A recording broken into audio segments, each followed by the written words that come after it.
បាទសួស្តីបាទបាទសួស្តីបទមេតេនុនល្អបាទបទនេះដែរជាការសំណូមពររបស់បងប្រុសយ៉ាកូបាទហើយសង្ឃឹមថាបងនឹងបានចូលរួមជាមួយខ្ញុំបទនេះដែរក៏សូមផ្ញើជូនដល់ពុកម៉ែបងប្អូនដែលបានទស្សនាទាំងអស់ហើយនិងអ្នកដែលបានចូលរួមទាំងអស់គ្នាបាទអរគុណច្រើន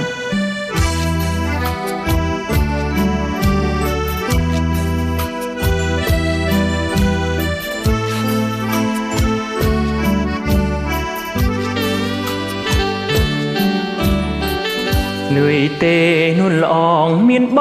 ងជាប្តីរកស៊ីលំបាករាល់ថ្ងៃពិសីបងសែនអាណិតតាំងពីមានបងនួនល្អងមិនដែលសប្បាយពេលជួបលំបាកទាំងឡាយឆោមឆាយក៏អូនមិនថាកំហុសទាំងនេះក៏ព្រោះតែបងជាក្បូនដែលត្រូវចំឡង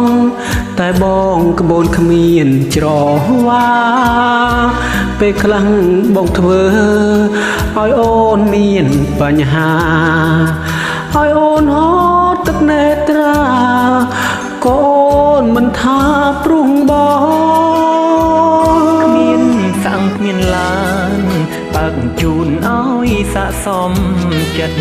បងខ្មាំងនឹងឈឺក្នុងចិត្តឃើញមិត្តអូនគេមានបាននៅជាមួយបងនួនល្អងក្រលំបាកប្រានតែអូននៅញញឹមបានជួយឲ្យចិត្តបងសង្ឃឹមបងសូមអរគុណដែលអូនមានចិត្តស្នេហ៍បងដោយក្តីអាណិតស្នេហ៍ពិតពេញអរាញញឹមទៅអូននឹមនួនបងសូមសន្យារួមគ្នាគឺខ្សែវាសនាយើងសន្យាសាងជីវិតថ្មី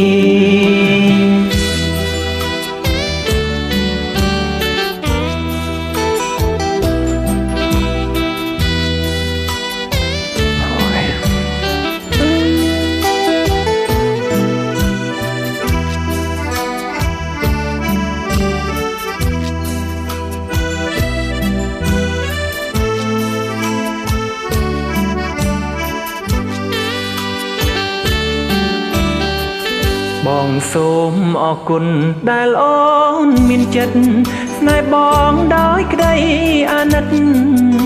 ស្នេហ៍ពិនពេញអរាញញឹមទៅអូននឹមនួនបងសូមសន្យា